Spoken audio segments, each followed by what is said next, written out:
welcome to the show. This is Fantasy Underground. Thank you so much for tuning in. I know we're right in the middle of the season, kind of dredges, just grinding through some of the matches, especially after some terrible ones this weekend. But we were nicely rewarded at the very end of the weekend with the shock and fuel, and still a lot of good matches. So appreciate you tuning in, watching. I'll be honest, of all the shows I've done, this is probably going to be one of the worst ones. I don't mean to make it one of the worst ones. I just, there wasn't a lot to learn from fantasy this week. I feel like, if anything, we were able to predict what was going to happen, and it mostly happened. And sometimes you just have some mediocre matches too. So a few surprises, a few things to learn, but I'm not going to try and suck you in here. This is a pretty dull week. So this will be pretty loose, pretty casual. We'll see what happens. Should be a fun one, at least for me. So I'm going to start with some points. We're going to talk some soul tanks, and then we are going to talk about Mr. Aspire. Let's do it. I want to start with a quick stats recap of what we saw this last week. The first thing that sticks out when you're looking at Royale scores and at the chart here, Fielder and Violet just wrecked this week. There were not any 3-2s, and so there weren't a lot of, matches that were stacked with points. It was a lot of 3-0s, 3-1s. And obviously, or not so obviously if you didn't watch the match, but if you watch the shock and the fuel, they play this fast Lucio Moira style. And as you know, Moira scores a ton of points. And I think this was the only matchup where they just 24/7 ran Moira. When that happens, you're going to rack up some points. It's disgusting how much more they scored than everybody else. So some days it's as simple as, did you start the Moira in a decent matchup? And this is one of those. I promise you, go and open one of your Royales, check your scores. I guarantee you that the winning teams had at least 2 of the 3 here of Fielder, Violet, and Shu, and probably Fielder and Violet. That said, if we look position by position for our top scores for the week, a lot of the same usual suspects up there, except maybe with the exception of Jexe and FD God, who both were in that kind of crazy matchup. Ripa kind of finally, not exactly putting in good points, but, maybe before you drafted him, finally getting a little bit of value there. London still looked okay, maybe? At least they aren't Vancouver or the Valiant. If we look at tanks, I'm actually a little bit disappointed that I haven't talked more about this particular subject. I think you've probably already gathered it if you've been listening or deducing for yourself, but I call it stacking. You'll see Hanbin and Fearless both very much at the top here. Same for Choi Ho-bin and Smurf.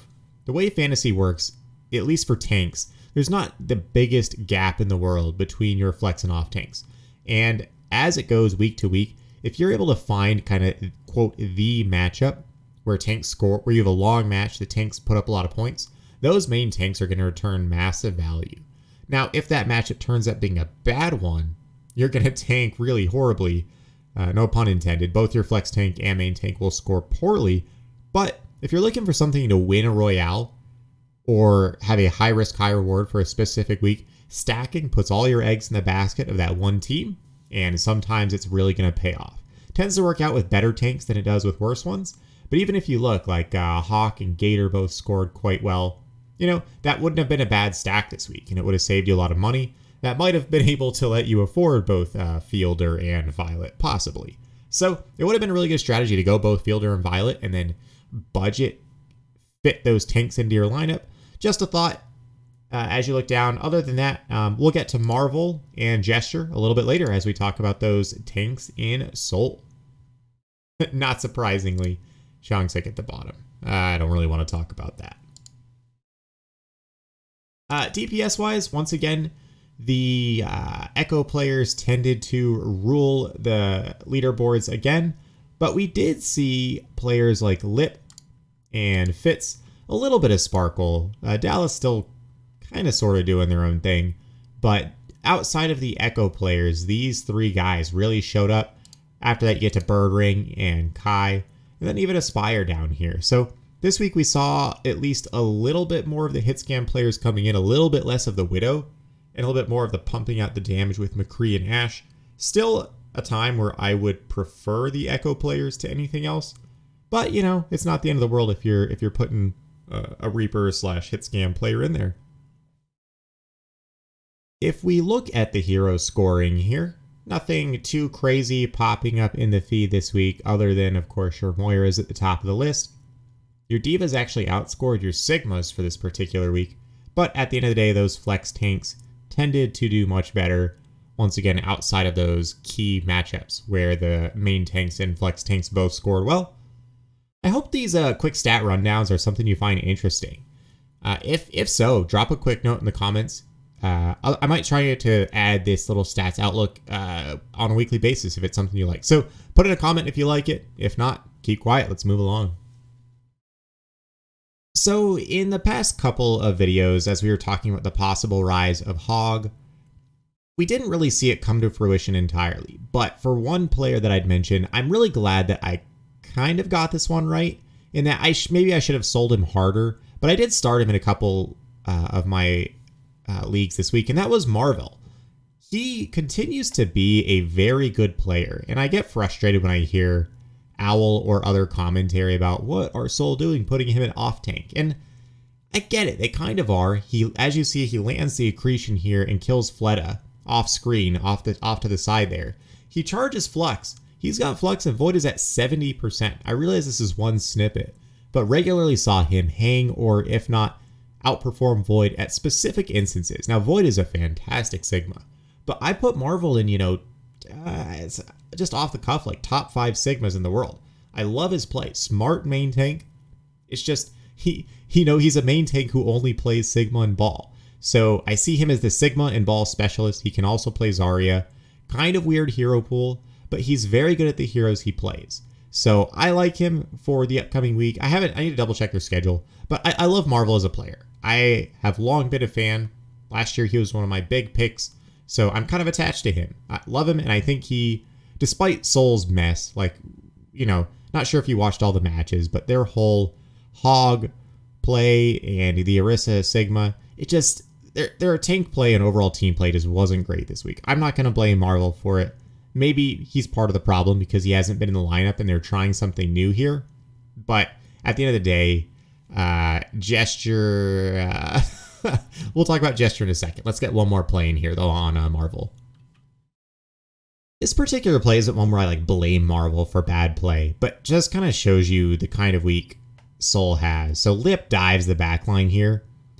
Marvel was fluxing, and he quickly 2-taps him, and then as Marvel's moving away, he uses his Death Blossom. Frankly, it's just a really, really nice play by Lip. Marvel, if you check the timing of it, the teleport comes in, and he's fluxing right here. It's just a little bit unfortunate, or just awesome prediction by Lip, and then he doesn't miss. 1 tap, 2 tap. I guess he actually 3 tap before he blossoms. Amazing play by him. You got Gesture over here. This is kind of where you see the comps here, and Shanghai is running the Brig Ana. Soul is running the Mercy. Why are they running the Mercy? I mean, maybe they're trying to get the profit difference here, just trying to pocket profit. But one of the things that you're lacking then against the Reaper is you don't have the Brig to zone him out. So I just find that Soul was a little bit off key this week. I was a little bit disappointed in their performance. Marvel always doing everything he can here to carry his team, but Soul really fell flat against Shanghai. Part of it being the Hog, part of it being just overall play by the Dragon. So another example here of Marvel not necessarily making a mistake, but kind of falling victim to nice play from the Dragons and overall weak read on the meta, in my opinion, from Soul. I will admit it is more fun to show the Gesture good plays than it is the boring plays. But here we have, at the very start of the week, I had very high hopes for Soul at this point. Their first match of the weekend, and Gesture gets the off-screen hook on Yakpong. When Soul was playing a weaker tank line in Yakpong and Bianca, you kind of got the idea that maybe this Hog could work. And frankly, he has the awesome hook to get Yakpong. He has a good whole Hog here. And we'll keep watching. He's really tearing it up, and we're seeing the Gesture Hog carry that we were kind of, of course, that reminds us of playoffs last year.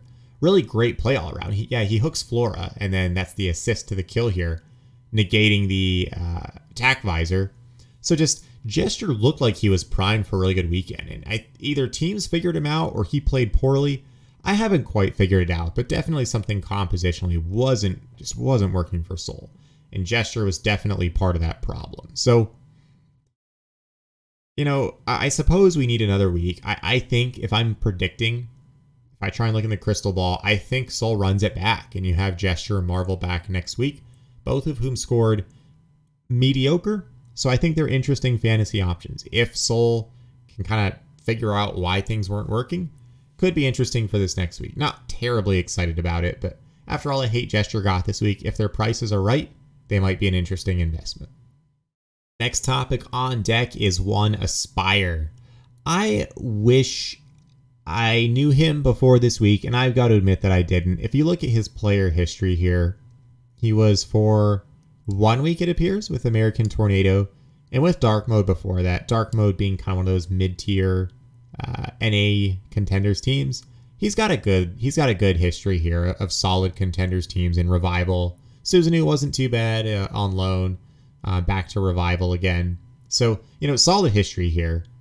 I just haven't seen him though. Apparently he might have a Tracer, but we saw each of the other heroes on display. He looked really good. So let's get to some clips here of what we saw from Aspire. And just for a note, he was really only playing this week because of the COVID situation that hit Toronto. Glad that their players seem to be recovering and doing better, but he came in and had to fill the shoes of Hisu, which is no small feat. While we don't get a full cam on him in this fight, this is Toronto's second match of the week where they were playing the Outlaws. I like to show this one because we get the first kill from Aspire here against Happy. Kind of happens off screen, but it's the Defiant are down 1-0, but this is the start of the second map. After he gets that kill, Dante picks on Sunjae, falls to Michelle, and then we get Aspire here. He gets a really nice kill on Dreamer, and then just sick tracking. I'm on 0.75 speed, by the way. Just really, really clean kill here. I'm going to go even slower. There's a mess of damage here. So he's kind of just clicking into the... I want to say he's just clicking into the mass of bodies.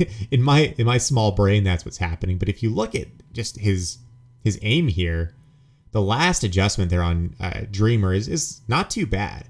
And then he sees Juby. Very good. You see him look away and he looks back because he saw Juby over the wall. Good target prioritization. And then just what shots, leg shot, body shot, just a really nice 2-tap there. Seeing really good vision, good positioning, good mechanics. This is everything all in one package, especially when you consider just how little notice he had filling in for the team. So mixed roster, albeit a roster that's used to playing mixed, but wow, like what an opening salvo there. We next go to Rialto, where Toronto actually pulled off that first map. Aspire's killed Jangu here off screen. You can kind of see there's a nasty trade going on here. And if we watch on 0.75 speed once again, we get Aspire's point of view. And he gets a nice sonic arrow here. Detects the Baptiste right there and quickly cleans him up. Next we see him lobbing some arrows and he kills Happy. And if I'm not mistaken, he actually, gets one more there on Dante. I think that's where it ends. We'll keep running it, but what a nice series of plays there from Aspire. I'm going to continue to harp on, this isn't just insane flick shots. Like, he knows where the BAP is here. He deprioritizes Piggy, who is kind of already lost. He knows where to put the sonic arrow. He lands it to allow a very clean, quick headshot there, and it removes any chance for the Outlaws to contest here. They might have had enough bodies, and then, just for good show, takes out Happy and Dante back to back. I mean, he has the best hero, he has the range advantage on Happy, but, not nice play when you take out those two DPS heroes back to back. Now, I've kind of buried the lead here, as I often do, because the play of the week that got showed the most was this particular shot by Aspire against Glister. No talking really needed. He launches up into the sky. Glister is mid-grapple. He's mid-grapple. And he just gets the clean headshot. I won't harp on it too much because if you tuned into Owl, this is probably the most showed clip of the week. but it shows some insane mechanics, right? I, however, wanted to start with the matches versus the Outlaws for a reason here. As we watch him perform very nicely on the McCree here, I wanted to start with the Outlaws because we know how good Happy and Dante are, and the Shock also obviously have a very loaded DPS lineup, but where Aspire was most shown and had the most, quote, pop-off moments was on the Widow against Glister. Glister's had very mixed results so far. I'm not sure what to make of Glister yet. He's not bad, but I don't think he's playing at the elite tier we thought he would. So, by showing him beating out Dante, Happy, those guys are already performing at a top level, and we've seen, it's no small feat to beat Glister either, but to me it's important to show the variety of players that he's performing against. I love this slow-mo shot against FD God. Once more, this is a combination of perfect usage of abilities, perfect mechanics, and if we back up a little bit further, he sees the Lucio come in. He could have sat there, and if he had camped over here, sat in window, and shot even once or twice more, probably nothing would have happened, right? Like, what a smart, it hurts my brain. What a smart play this is. He could have sat in the window, and he saw the Shock were going around the corner. Good positioning tool, maybe not the best window you ever saw. Lucio's overhead, swaps over, reloads. Reload didn't matter. He hits shift, he gets there just in time, and then the perfect 2-tap there. This is my favorite play of the week from Aspire. Not to mention, right before this, I need to go back even further. There's so many good things that happen, and right before all this, he has a nice flashbang against Striker, who looked like he was about to do some serious damage. He doesn't quite get the kill. He kind of misses the fan, the hammer, but Striker is in a position to do some real damage, and his flashbang, his Deadeye, create the space that allow for the window that then sets up the Lucio kill. So all in all, what a clip. I'm loving this guy. Let's get one for the raw mechanic, shall we? This is one where we get a nice Nero point of view. Nero's kind of just hanging out, poking, doing some damage. You see Aspire there in the doorway, hanging out, and Nero dodging left and right and just gets headshot right there. And always fun to see if you watch Nero's face reaction. He's not happy about that one. Wasn't expecting it. Great. One more great play by Aspire. For me, that's where a lot of the fantasy relevance just dies down for the week. Kind of what was supposed to happen happened. And there are a couple other trends here that we saw. I really enjoy this blade from Teru, where Vancouver is down 4v6 after their BAP dies, and somebody else, I don't know, but Teru just goes, you know what, why not? Pulls the blade, finishes off the Gladiators for one of the rare Vancouver Titans teamfight wins.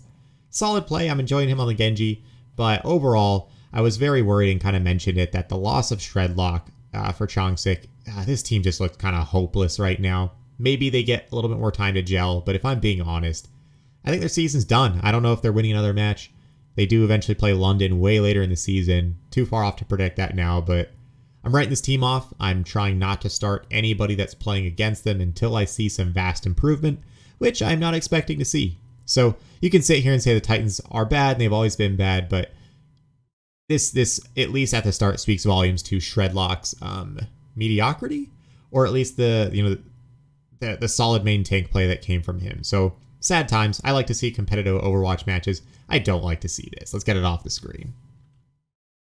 The highlight of the Valiance weekend was here with pre-game Bananaran eating a banana. I particularly enjoyed that little bit. I don't know what it is. I'm always looking for terrible nicknames for these players. Bananaran is officially Bananaran. Maybe someone can do better. If you can do better than that, please leave a comment. I appreciate everybody who voted in my Twitter poll. He is officially Bananaran for me. You will not hear the phrase Bananaran ever again on this show unless I have a guest. While we're here talking about the Valiant, they're not much better than the Titans. Slightly, they can almost put up a fight, but not really, getting speed run. And don't start any players playing against their teams because they're going to roll them in short matches. That said, I do still kind of like Bananaran. I already did it. I kind of like Bananaran's play. And while this isn't the best exemplary way to show it, I know there was a lot of talk about who are you, at least on the cast. I feel like they're just being nice to him, trying to talk about all these interesting ways that he slots into the roster. Just stop it. I mean, I really hope he returns to form. This is much more of a project selection, a project player for the Dragons that they're not looking to immediately start. But if they somehow do with coaching and management recapture his old form, things could be exciting. But for the moment, he played Reaper, where he didn't ruin it for the Dragons, and then he got hard echo diffed by Bananaran here in what was not even close. I did not like his echo play, and it gave the Valiant kind of this one slight glimmer of hope when they won a couple fights behind Bananaran's echo play versus Huryu's. So, don't get excited about Huryu. I'm not believing the talk that I hear the casters say on him.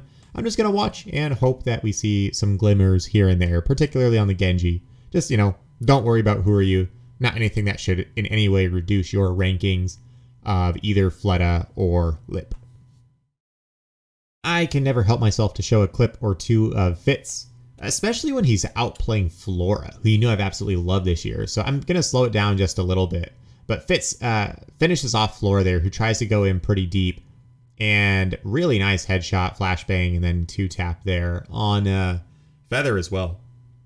Fitz, I think he's not been having his best season so far, but that's just because he's had so many good ones. He constantly flies under the radar as being somewhat underrated. You know that I have loved his play, and it's nice to see him really pounding on a hero other than Sombra, who I kind of felt like in the first stage, he was becoming a little bit too much of a Sombra specialist. But with that being done, he's clearly back to elite tier levels on the hit scan. I'm going to be looking for any opportunity I can to buy low-ish on him or start him in Royales. Creative is another player that I continue to enjoy. I don't love his play, but he's got a nice sleep on Yakpung there. He follows it up with the nade that Bianca's not there to stop. And then as the fight goes in a positive direction, he actually lands a second nade in a row. I really think Seoul's problems lie... by the way, he slept Yakpung again as well. I really think Seoul's problems lie in their tank line right now and figuring that out. I don't think they're too far away from looking like a top-tier team. They don't have as many things to fix as some of these other teams. And it could be really interesting, I'm not going to predict that they're going to all of a sudden start to look amazing and make a late playoff run. But I do want to say that that's within striking distance right now. This team is not terrible. They've got the pieces to make it work. And it's not just that they have the pieces to make it work, but it's some of those pieces are currently performing very, very well. Prophet on the Reaper was really good. On the Echo was really good. And then Creative is back there, doing some work. So I don't think this team is too far off from really turning things around. Lastly, I haven't had enough clips of Piggy. I like this one a lot where Dante kind of just casually throws in a bomb. And then if we slow it down, Piggy just comes flying in. And at perfect timing, he kind of looks like he's taking this weird route where it's like, what is Piggy doing? What is he flying around doing? And really, he times it so perfectly that he's able to boot London out into the field of vision of the Diva Bomb. So I like that one a lot. Piggy continuing to display. He's pumping out a lot of numbers. This one's not going to show up in the stats feed, though. This is just a beautiful assist on Dante's bomb there. I'm going to leave it there. I don't have too much more to add. Like I said up top, this is not your best show ever on Fantasy Underground. Happy and willing to admit it. But frankly, I just don't think there's a lot of fantasy implications of the play this week. And that's okay. So I appreciate you tuning in, watching some fun clips here, listening to me rant about how much I cannot stand the play of the LA Valiant and the Titans, but hey, at least we got Bananaran out of it, so I'm excited, at least for that one, and we'll look for many more chances to abuse it. Hey, I hope you still enjoyed watching, and at the very least, got a handful of good clips out of it for anything that you missed, and maybe some fantasy implications. So if there's anything you wish I would have covered, or for future questions, hit me up on Discord, on YouTube, on Twitter. You guys know where to find me. Have a good week, everyone. Hope you had a nice holiday weekend if you were here in the US. I know I did. And it's good to be back, post another video. So thank you, everybody. Appreciate the continued comments and support. Having so much fun doing this. Y'all have a good rest of the week.